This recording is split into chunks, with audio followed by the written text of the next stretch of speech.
চল মামা আজকে যাই ঘুরেই। ভাই ভাই তোমরা ঘুরতে নিয়ে যাও। ঘুরতে যাবি তুই? আচ্ছা ঠিক আছে, এই লয় চাবিটা উড়া, তারপর তোর ঘুরতে লয়ে যাম।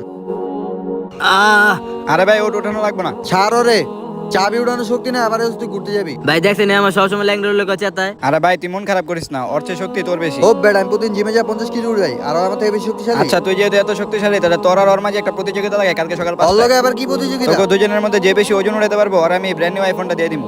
মামা এই রেস তো আমি জিতবো, এক কাজ কর, তুই আমার ফোনটা দিয়ে দে। আচ্ছা এটা কালকে সকালে দেওয়া যাবে, এখন আমি আসি। ওই রবিন দাঁড়া, কই হয় কি ভয় আহে নাই? আরে ভাই হয়তো এই রেস আগেই জিতে গেছে। এখনো তো কম্পিটিশন শুরু হয় না, আরো জিতে তাহলে যাবে। ভাই শোন, আজকে ফজরের সময়। আরে ছোট তুই এত সকালে কই যাস?